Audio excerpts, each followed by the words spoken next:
فطور تیرے عشق کا از قلم فروہ خالد پارٹ 2۔ نانو کہاں چلی گئیں آپ؟ اپنے ساتھ لے کر کیوں نہیں گئی مجھے؟ کیوں چھوڑ گئی مجھے یوں بے آسرا؟ پلیز واپس آ جائے نانو، پلیز۔ ارہا گھٹنوں کے گرد بازو پھیلاتی کارپیٹ پر ہی سکڑ سمٹ کر بیٹھی اپنی بدقسمتی کا رونا رو رہی تھی۔ اس کا نازک وجود ہولے ہولے لرز رہا تھا۔ اس نے صبح سے کچھ نہیں کھایا تھا۔ خالی پیٹ ہونے اور مسلسل رونے کی وجہ سے اس کی ساری انرجی صرف ہو چکی تھی۔ اسے محسوس ہو رہا تھا کسی بھی وقت وہ اپنے حواس کھو بیٹھے گی۔ جب اسی لمحے اس کی زندگی کی اکلوتی مہرین ہستی نسرین بیگم کھانے کی ٹرے لیے اندر داخل ہوئی تھی، انہیں دیکھ کر ارہا کے آنسوں میں مزید شدت آئی تھی۔ آپ کیوں اتنا خیال رکھتی ہیں میرا؟ آپ کو باقی سب کی طرح نفرت نہیں محسوس ہوتی مجھ سے؟ حقان کی آنکھوں میں اپنے لیے نفرت دیکھ ارہا اس وقت بہت زیادہ دل برداشتہ ہو گئی تھی، اس لیے نسرین بیگم کو وہاں تک دیکھ وہ بھیگی آواز میں بولتی ان کا دل چیر گئی تھی۔ کیوں خود کو اتنا ہلکان کر رہی ہو؟ حقان کو جب تمہاری پرواہ ہی نہیں ہے تو تم اس کی نفرت کا سوگ کیوں منا رہی ہو؟ نسرین بیگم اس کے پاس کارپیٹ پر بیٹھے اس کے آنسو پوچھتے ہوئے بولی تھی، مجھے ان کی نفرت کی کوئی پرواہ نہیں ہے اور نہ ہی میں ان کی وجہ سے رو رہی ہوں، مجھے بس نانو کی یاد آ رہی تھی۔ حقان کے ذکر پر ارہا فوراً سے سنجیدہ ہوئی تھی۔ یہ بات تو وہ کبھی کسی کے سامنے عیان نہیں کرنا چاہتی تھی کہ حقان شاہ کے لیے وہ ہر پل ہر لمحہ کتنا تڑپتی تھی۔ جو شخص صرف اس کا تھا وہ اب اسی کے لیے پرایا ہو چکا تھا۔ اس جیسی حساس لڑکی کے لیے دکھ چھوٹا نہیں تھا۔ اس کے جھوٹ پر نسرین بیگم ہمیشہ کی طرح مسکراتی۔ ارہا کے تکیے کے نیچے پڑی ڈائری میں ہمیشہ ایک ہی انسان کی فوٹو رہی تھی جسے دیکھے بغیر ارہا کو نیند نہیں آتی تھی۔ ایک دن انہوں نے جان بوجھ کر ارہا کی ڈائری چھپا دی تھی۔ وہ پوری رات ارہا ایک پل کے لیے بھی نہیں سو پائی تھی۔ وہ پوری رات اس کی بے چینی سے کروٹیں بدلتے گزری تھی اور اب بھی وہ یہی کہتی تھی کہ اسے حقان سے محبت نہیں ہے۔ ارہا کی حقان کے لیے اتنی محبت دیکھ نسرین بیگم صبح شام بس ان دونوں کے لیے دعا کرتی رہتی تھی۔ انہیں جیسے ارہا سے پیار تھا اتنی اہمیت حقان ان کے لیے رکھتا تھا، اور حقان کی ارہا کے لیے محبت تو پورا خاندان ہی جانتا تھا، مگر ابھی تک کوئی یہ نہیں جانتا تھا کہ وہ محبت ارہا کی حرکت کے بعد پوری طرح نفرت میں بدل چکی تھی یا ابھی بھی کوئی جذبات باقی تھے۔ حقان نے پچھلے سال اپنے ماموں کی بیٹی حریم سے منگنی کر لی تھی، جو امریکہ ہی رہتی تھی اپنی فیملی کے ساتھ، اور اب حقان کے ساتھ پاکستان بھی آ گئی تھی کیونکہ جلدی دونوں کی شادی کا ارادہ تھا، جو سن کر اب لارے بیگم سمیت باقی سب بھی یقین کر چکے تھے کہ حقان اب پوری طرح سے ارہا کو بھول چکا ہے۔ اچھا تو آپ کی نانو مجھے جو چھوڑ کر گئی ہیں، آپ کے پاس اب میری بات مان کر اچھے بچوں کی طرح یہ کھانا کھائیں، ورنہ میں نے ناراض ہو جانا ہے۔ نسرین بیگم نے پیار بھرے انداز میں سے دھمکی دی تھی، جس پر ارہا بھیگے چہرے کے ساتھ زبردستی مسکراتے ان کا دل رکھنے کے لیے نہ چاہتے ہوئے بھی کھانا کھانے لگی تھی۔ آج حقان کی پسند کا کھانا بنوایا گیا تھا حویلی میں، جس میں سر فہرست بریانی تھی، جو حقان کی پسند کے مطابق اتنی زیادہ سپائسی تھی کہ اسے کھاتے ہوئے ارہا کی آنکھوں سے پانی آنے لگ گیا تھا، مگر اس نے بریانی کھانے سے ہاتھ نہیں روکے تھے، جبکہ نسرین بیگم پاس بیٹھی مسکراتے ہوئے اسے دیکھ رہی تھی، جسے بریانی بالکل بھی پسند نہیں تھی، اور اس وقت نہ جانے کس بات کے غصے میں وہ پوری بریانی کی پلیٹ ختم کر گئی تھی۔ کیا ہوا؟ اس کی نظر جیسے ہی نسرین بیگم کے مسکراتے ہوئے چہرے پہ پڑی وہ شرمندہ ہوتی پلیٹ دور کھسکا گئی تھی۔ کچھ نہیں، پہلی بار کسی کو اتنے غصے میں بریانی کھاتے دیکھا ہے۔ نسرین بیگم کا شرمندہ سا گلابی چہرہ دیکھ اب کی بار کھل کر مسکرا دی تھی۔ مجھے بھوک لگی تھی اس لیے پتہ ہی نہیں چلا، ارہا نے وضاحت دینا چاہی تھی جو وہ کبھی نہیں دیتی تھی۔ کوئی بات نہیں ہے، حقان نہیں تو اس کی پسند کی بریانی ہی صحیح۔ نسرین بیگم اس کے پاس سے اٹھتے اٹھتے باز نہیں آئی تھی، جس کے جواب میں ارہا انہیں گھورنے کے سوا کچھ نہیں کر پائی تھی۔ اس کے کافی قریب رہتے نسرین بیگم حقان کے لیے اس کی محبت کو تو سمجھ چکی تھی، مگر ارہا نے بھی خود سے عہد کر رکھا تھا کہ وہ کبھی اپنے منہ سے اقرار نہیں کرے گی کہ وہ حقان سے محبت کرتی ہے۔ حقان کی حریم سے شادی کے بعد ہی اس کا بھی شہریار سے شادی کرنے کا ارادہ تھا، جو صرف خود کو سزا دینے کے لیے ہی کرنا چاہتی تھی۔ اشمال کو سیدھا ہاسپٹل لے کر جایا گیا تھا، جہاں اس کی دوست سعدیہ پہلے ہی سارے انتظامات کروا چکی تھی۔ سعدیہ کے گھریلو حالات ٹھیک نہیں تھے، اس لیے پڑھائی کے ساتھ ساتھ وہ پارٹ ٹائم ہاسپٹل میں نرسنگ کی جاب بھی کرتی تھی۔ اشمال جانتی تھی اسے فوری طور پر اس کے بابا اسی ہاسپٹل لائیں گے۔ سعدیہ کو اس نے اپنے بابا کے سامنے آنے سے منع کر دیا تھا۔ وہ نہیں چاہتی تھی کوئی بھی بات سعدیہ پر آئے، اور اس کی جاب جائے۔ تم کیا کرنے والی ہو؟ اشمال کے گھر والوں کو یہی پتا تھا کہ اشمال اس وقت ICU میں ہے، مگر سعدیہ نہایت ہی چالاکی کے ساتھ اسے ایک پرائیویٹ روم میں لے آئی تھی۔ اشمال کو جیسے ہی ہوش آیا وہ جلدی سے اٹھ بیٹھی تھی۔ سعدیہ نے سوالیہ نگاہوں سے اس کی جانب دیکھا تھا، جس کو دیکھ کر وہ پہلی نظر میں پہچان نہیں پائی تھی کہ یہ لڑکی اس کی وہی حسین دوست اشمال ہے، جسے دیکھ کر اس کے چہرے سے نگاہیں نہیں ہٹتی تھی۔ مگر اب اکبر صاحب سے اس غلطی کی مار کھا کر جو اس نے سرزد ہی نہیں کی تھی، اشمال کا چہرہ سوج چکا تھا۔ 2 بار سخت فرش پر گرنے کی وجہ سے اس کے جسم میں بھی درد کے ٹیسیں اٹھ رہی تھیں۔ بہن کی شادی پر کیا ہار سنگار اور فینسی ڈریس ابھی بھی اس کے وجود کا حصہ تھے۔ بالوں میں لگے گجرے تو نہ جانے کب کے گر چکے تھے، وہی جو مجھے اس وقت سب سے زیادہ مناسب لگ رہا ہے۔ بابا اس وقت اپنی دوسری بیوی اور اپنے فراڈیے بھائی بھتیجوں کے بہکاوے میں آ کر بھول چکے ہیں کہ وہ اپنی سگی بیٹیوں کے ساتھ کتنا غلط کر رہے ہیں۔ مجھے انہیں احساس دلانے کے لیے اب مجبوراً وہ قدم اٹھانا پڑے گا جو میں کبھی نہیں کرنا چاہتی تھی۔ میں اپنے بابا کو چھوڑ کر نہیں جانا چاہتی تھی، چاہے ان کا رویہ ہمارے ساتھ کتنا ہی برا کیوں نہ رہے۔ ہے تو ہمارے بابا ہی نا۔ میں ان کا ہر فیصلہ سر آنکھوں پر رکھتی۔ سعدیہ، اگر انہوں نے یہ سب ہماری محبت یا فکر میں کیا ہوتا، یہ فیصلے ان کے نہیں، ان کے لالچی رشتہ داروں کے ہیں، جو میں کبھی نہیں مانوں گی۔ میں ابھی یہاں سے نکلنا چاہتی ہوں اور ایک دن کچھ بن کر اپنے بابا کے سامنے لوٹنا چاہتی ہوں، تاکہ انہیں پتہ چلے کہ بیٹیاں بوجھ نہیں ہوتی، نہ ہی بیٹوں سے کم ہوتی ہیں۔ اشمال کا لہجہ ہمیشہ کی طرح بہت مضبوط تھا، جو دیکھ سعدیہ اور وہاں آتی ہیرا اور صوفیہ مسکراتی تھی۔ اسے صحیح سلامت اپنے سامنے دیکھ وہ بھی سکون میں آ چکی تھی، مگر اشمال کو سعدیہ کی شال اڑتے دیکھ وہ تیروں حیران ہوئی تھی۔ تم اکیلی کہاں جاؤ گی؟ حالات ٹھیک نہیں ہیں اشمال، تم میرے ساتھ آؤ، میرے گھر آؤ۔ ہیرا نے اسے اکیلے نکلتے دیکھ فوراً روکا تھا، جس پر اشمال دھیرے سے مسکرا دی تھی۔ نہیں، میں اپنی وجہ سے تم لوگوں کے لیے مشکلات پیدا نہیں کر سکتی۔ اتنی بڑی دنیا ہے، کہیں نہ کہیں تو ٹھکانہ مل ہی جائے گا مجھے۔ تم لوگ بس میری گڑیا کا خیال رکھنا اور مجھے اس کے حوالے سے پل پل کی خبر دیتے رہنا۔ اشمال انہیں ہینا کے حوالے سے ہدایت کرتی خود کو اچھی طرح سے سفید رنگ کی شال میں لپیٹتی روم سے ہی نہیں، ہاسپٹل سے بھی نکل آئی تھی۔ ان لوگوں کو تو وہ کہہ آئی تھی، مگر وہ خود بھی نہیں جانتی تھی کہ اس کا کوئی ٹھکانہ ہے۔ مگر وہ اپنی دوستوں کے گھر میں پناہ لے کر ان لوگوں کے لیے مصیبت نہیں بننا چاہتی تھی، کیونکہ عدیل جیسا گھٹیا شخص اس کی دوستوں اور ان کے گھر والوں کا بھی جینا حرام کر دیتا۔ رات کافی گہری ہو چکی تھی۔ اشمال روڈ پہ لگی لائٹس کی روشنیوں میں تیز تیز قدم چلتی جا رہی تھی، اور ساتھ ہی ارد گرد موجود لوگوں کی مشکوک نگاہیں بھی خود پر اٹھتی محسوس کر رہی تھی۔ اشمال کو لمحے بھر کو لگا تھا جیسے اس نے یوں اکیلے نکل کر بہت بڑی غلطی کرتی ہے، چاہے کتنی اسٹرانگ سہی، مگر وہ تھی تو لڑکی نا۔ وہ چلتے چلتے تھک ہار کر وہاں رکھے ایک بینچ پر جا بیٹھی تھی اور سر اپنی دونوں ہتھیلیوں میں گرا لیا تھا۔ کیا کروں میں؟ کس کے پاس جاؤں؟ کون دے گا مجھے ٹھکانہ؟ اشمال کو دماغ بالکل معاف ہو چکا تھا۔ اسفن سے مدد مانگوں؟ اشمال کو اپنے کلاس فیلو کا خیال آیا تھا، جو اسے لائک کرتا تھا اور کئی بار اس کی فرینڈز کے تھرو اسے رشتہ بھجوانے کا بھی کہہ چکا تھا، مگر اشمال کو نہ تو پیار محبت میں انٹرسٹ تھا اور نہ ہی شادی بیاہ میں۔ اسے بس اپنے خواب پورے کرنے تھے۔ مگر اسفن سے کیا کہوں گی میں؟ اور وہ بھلا میرا کیا لگتا ہے؟ اس سے کیوں مدد لوں میں؟ نہیں، اب یہ نئی بے وقوفی مت کر دینا اشمال۔ اپنے اس سوچ پر خود کو ہی لعنت ملامت کرتے وہ کوئی نئی ترکیب سوچنے لگی، جب اسے اپنے قریب کچھ لڑکے آتے دکھائی دیے تھے۔ اشمال نے نگاہیں اٹھا کر ان کی جانب دیکھا تھا، جو خباثت بھری نگاہوں سے اسے ہی دیکھ رہے تھے۔ آج قسمت ہم پر اس طرح مہربان ہوگی میں نے سوچا نہیں تھا۔ شراب تو پاس تھی ہی، شباب بھی خود چل کر سامنے آ جائے گا۔ کیا کہتی ہے بلبل، چلے گی ہمارے پاس؟ اشمال کو بینچ پر ہی بیٹھا دیکھ ان میں سے ایک چل کر اس کے قریب آیا تھا، جبکہ باقی بھی آس پاس ہی کھڑے اس کے کمینگی بھری نگاہوں سے دیکھ رہے تھے۔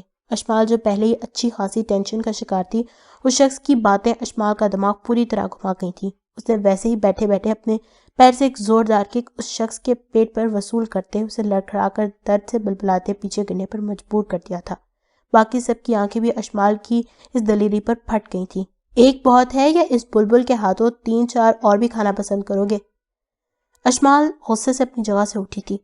اے لڑکی، تو جانتی بھی ہے تو نے ہمارے آدمی پر حملہ کر کے کتنی بڑی غلطی کی ہے، اب تیری خیر نہیں ہے۔ وہ سب ایک لڑکی کے ہاتھوں اپنے ساتھی کا پٹ جانا برداشت نہیں کر پائے تھے اور اشمال کو ایک ساتھ چاروں جانب سے گھیر لیا تھا۔ اشمال کو لڑنا بھڑنا بہت اچھے سے آتا تھا، مگر اس نے ایک ساتھ اتنے لوگوں کا مقابلہ نہیں کیا تھا جو دکھنے میں اس سے بھی دگنے تھے۔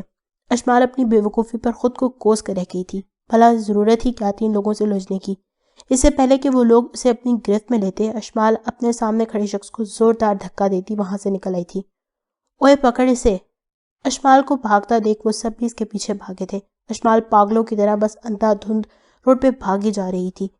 اس کی شال سر سے پھسل کر کندھوں پر آن گری تھی. راستے میں موجود کیچڑ سے اس کے سارے پیر بھی خراب ہو چکے تھے، مگر اسے پرواہ نہیں تھی کیونکہ وہ لڑکے ابھی بھی اس کے پیچھے ہی تھے. اشمال کا سانس بہت بری طرح سے پھول چکا تھا. اس سے پہلے کہ وہ لڑکھڑا کے گر پڑتی، جب سامنے روڈ پر دور سے اسے گاڑی کی لائٹس دکھائی دی تھی جو لمحہ بہ لمحہ اس کے قریب آ رہی تھی. رات کے اس پہر گاڑی کا بہانا اشمال کے لیے غنیمت تھا. اشمال این روڈ کے درمیان کھڑی ہوتی ہاتھ ہلانے لگی تھی جس پر تیز رفتاری سے آتی گاڑیوں کو بمشکل بریک لگی تھی. تب اشمال کو اندازہ ہوا تھا کہ وہ ایک نہیں بلکہ 3 گاڑیاں تھیں. وہ لڑکے اشمال کے سر پر پہنچ چکے تھے. اشمال نے ڈبڈبائی نگاہوں سے گاڑی کے کالے شیشوں کو دیکھا تھا. اس کی مدد کرنے کو گاڑی سے کوئی نہیں نکلا تھا. وہ ان لڑکوں کے چنگل میں واپس سے پہنچ چکی تھی. چل ہمارے ساتھ، آج تیری خیر نہیں. وہ لڑکے اشمال کو زبردستی گھسیٹ کر لے جانے لگے تھے. پلیز مدد کرے میری، پلیز، فار گاڈ سیک، اشمال چلائی تھی جب اسی لمحے گاڑی کا دروازہ کھلا تھا اور ایک بلیک 3 پیس میں ملبوس شخص برآمد ہوا تھا. اشمال کی آنکھوں میں امید جاگی تھی. اس شخص کے پیچھے بندوقیں اٹھائے گارڈز بھی موجود تھے جنہیں دیکھ وہ لڑکے گھبرا گئے تھے. اندھیرا ہونے کی وجہ سے اشمال اس کا چہرہ نہیں دیکھ پائی تھی. اوے جلدی بھاگو یہاں سے! وہ لوگ اشمال کو وہیں چھوڑتے وہاں سے بھاگ نکلے تھے. وہ شخص چلتا ہوا اشمال کے سر پر آن کھڑا ہوا تھا مگر ہاتھ بڑھا کر اسے اٹھانے کی زحمت تک نہیں کی تھی. اشمال اپنے ہاتھ جھاڑتی خود ہی اٹھ کھڑی ہوئی تھی. ان لوگوں کے گھسیٹنے کی وجہ سے اشمال کی ہتھیلیاں اور کونیاں بھی چھل چکی تھی. اس کے پورے وجود میں ٹیسیں اٹھ رہی تھیں مگر اسے پرواہ ہی نہیں تھی. وہ تو فی الحال اپنی عزت بچانے پر ہی اپنے رب کا شکر بجا لائی تھی. بہت شکریہ آپ کا، آپ نے میری مدد کی. اشمال نے آنکھیں پاڑے اس لمبے چوڑے سوٹڈ بوٹی شخص کو دیکھتے کہا تھا جس کی شکل وہ ابھی تک نہیں دیکھ پائی تھی. وہاں صرف گاڑی کی ہیڈ لائٹس آن تھی جن کی جانب اس شخص کی پیٹھ ہونے کی وجہ سے اس کا چہرہ تاریکی میں تھا. میں نے کوئی مدد نہیں کی تمہاری، اور نہ ہی ایسا کوئی ارادہ تھا. رات کے اس پہر جب یوں سڑکوں پر گھومو پھرو گی تو یہی ہوگا نا. وہ شخص انتہائی روڈلی بات کرتا واپس پلٹا تھا جبکہ اشمال کو نہ تو اس کی بات ہضم ہوئی تھی نہ ہی اس کا ایٹیٹیوڈ. ایکسکیوز می مسٹر، آپ کچھ زیادہ ہی بول رہے ہیں. میں کوئی شوقیہ طور پر نہیں گھوم رہی یہاں. اشمال پیچھے سے چلائی تھی. تو پھر گھر سے بھاگ کر آئی ہوگی. اس شخص کا لہجہ اب بھی کافی سخت تھا جو کہ اشمال کو کافی توہین آمیز لگا تھا. ہاں، گھر سے بھاگ کر آئی ہوں. اشمال بال کرتے کرتے اس کے مقابل آئی تھی مگر سامنے کھڑے شخص کی صورت دیکھ وہ پل بھر کے لیے ساکت ہو گئی تھی. آپ؟ اشمال اپنے سامنے کھڑے ملک کے نامور اداکار کو دیکھ کچھ بول ہی نہیں پائی تھی. یہ کوئی اور نہیں، سپر سٹار مہابیر کیانی تھا جس کے آج کل ہر جگہ چرچے تھے. جہاں وہ دیکھنے والوں میں دن بدن اپنی بہترین ایکٹنگ کی وجہ سے مشہور اور مقبول ہو رہا تھا، ویسے ہی آئے روز اس کا کسی نہ کسی اسکینڈل میں بھی نام اچھالا جاتا. اشمال کو یقین نہیں آیا تھا کہ وہ آج کی اس ٹریجڈی بھری رات کے اختتام پر مہابیر کیانی سے ٹکرا جائے گی. محترمہ، کیا آپ آگے سے ہٹیں گی؟ جیسے اس کے بارے میں مشہور تھا کہ وہ ایک مغرور اور گھمنڈی انسان ہے، آج اشمال اپنی آنکھوں سے دیکھ بھی چکی تھی. مگر ایک بات جس نے اسے کافی مرعوب کیا تھا وہ تھی مہابیر کیانی کی خوبصورت آنکھیں اور عین تھوڑی پر چمکتا سیاہ دل. یہ دل اتنا خوبصورت تھا کہ اس پر بے اختیار ہر انسان کی نگاہ ٹھہر جاتی، جیسے اس وقت اشمال کے ساتھ بھی ہوا تھا. مگر دوسری جانب مہابیر کیانی نے اس کی جانب ایک کے بعد دوسری نظر ڈالنے کی زحمت تک نہیں کی تھی، جو بات اشمال کو کافی پسند آئی تھی. اسے ایسا ہی تو کوئی شخص چاہیے تھا جسے لڑکیوں میں ذرا برابر انٹرسٹ نہ ہو. وہ اکثر اس کے انٹرویو سن چکی تھی جس میں شادی یا محبت کے نام پر مہابیر کے بھی ویسے ہی ری ایکشنز ہوتے تھے جیسے اشمال کے اپنے ہوتے تھے. اشمال کے دماغ نے جلدی سے کام کیا تھا. مہابیر اس کے آگے سے ہٹنے ہی والا تھا جب چہرے پر دنیا جہاں کی مسکینیت سجائے اس کے سامنے ہاتھ جوڑے آن کھڑی ہوئی تھی. پلیز سر، مجھے آپ کی مدد کی اس وقت اشد ضرورت ہے. کسی بہت بڑی مجبوری کے تحت مجھے اپنا گھر چھوڑ کر یوں نکلنا پڑا ہے. میں اس وقت بالکل اکیلی ہوں، میرے پاس کوئی پناہ گاہ نہیں ہے. پلیز میری 1 ہفتے کے لیے مدد کر دیں، میں رہنے کا انتظام کروا دیں. میں زندگی بھر آپ کی مشکور رہوں گی. پلیز مدد کر دیں. اشمال اس کے سامنے ہاتھ جوڑے کھڑی نہ جانے کتنی دیر نان سٹاپ بولتی رہی تھی.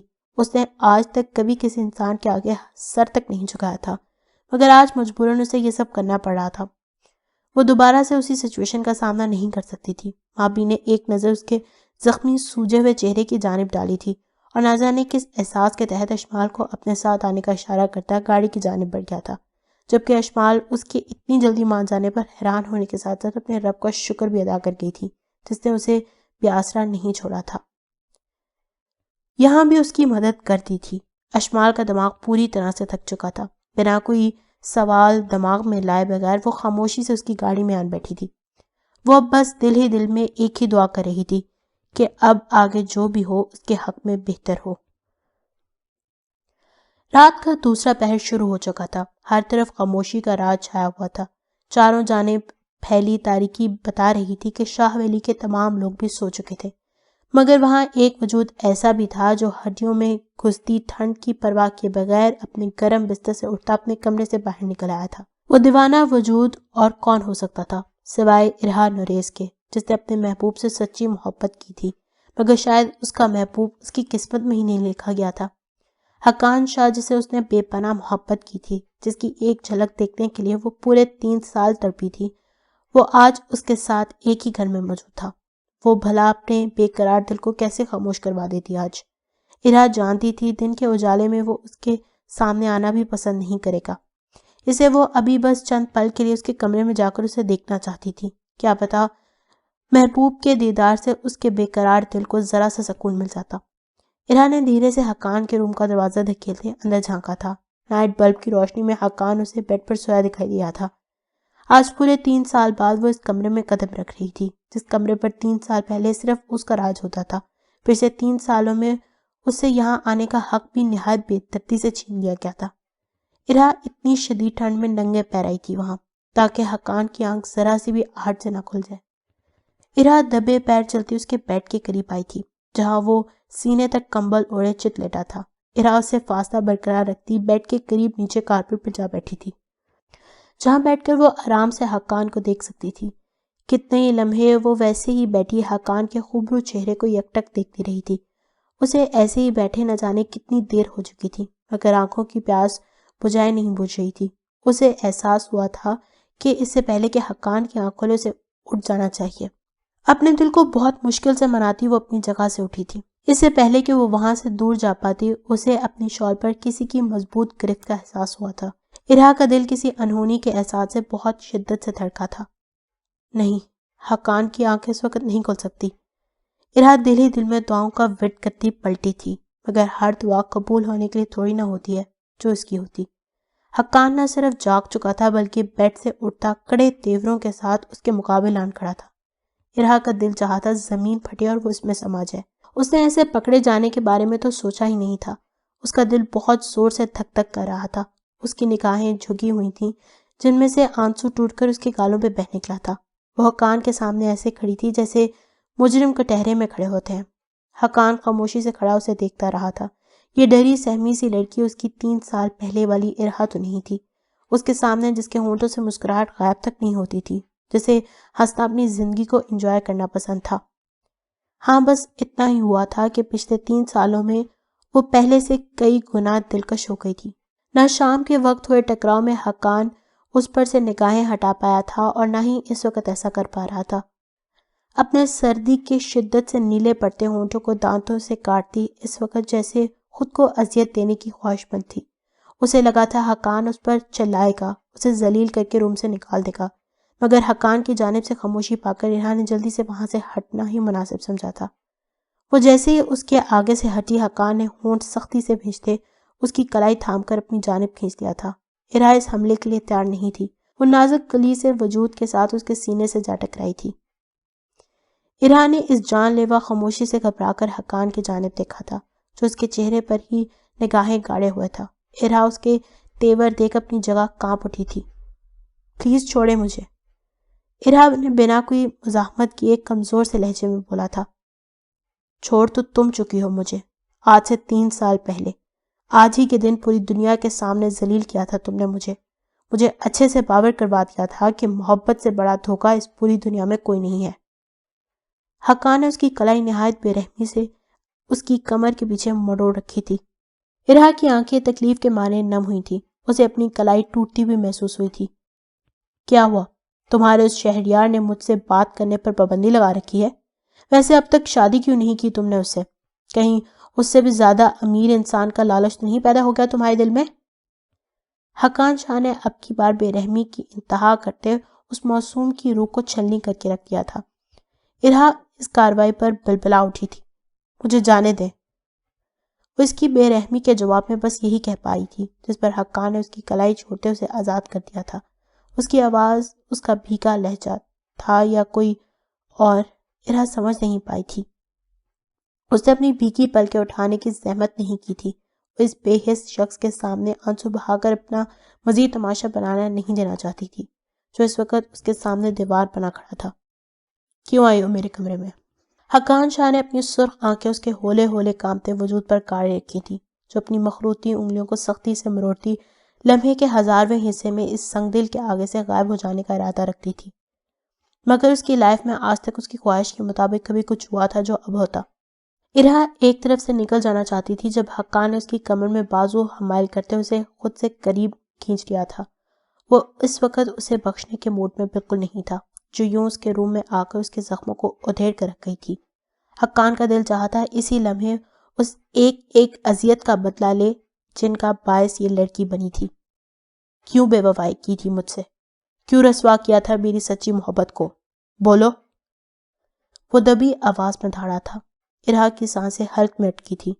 اس نے خوف زدہ چہرے کے ساتھ حقان کے تنے خوبرو نقوش سے سجے چہرے کی جانب دیکھا تھا۔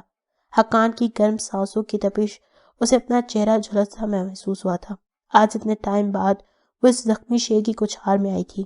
وہ بھلا اسے کیسے جانے دیتا جو 3 سالوں سے اپنا غصہ اپنے اندر دفن کیے بیٹھا تھا؟ چھوڑے مجھے۔ ہر ایک کو دو بدو جواب دینے والی ارہا نوریز کی زبان اس وقت حقان شاہ کے سامنے آتے ہی تالوں سے چپک چکی تھی۔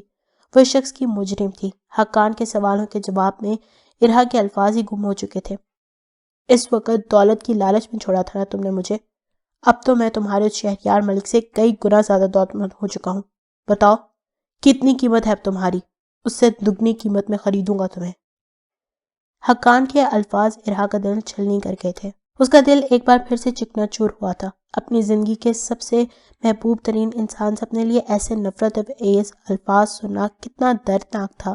اس وقت کوئی ارہا کے دل سے پوچھتا، اسے تڑپ کر حقان شاہ کی جانب دیکھا تھا۔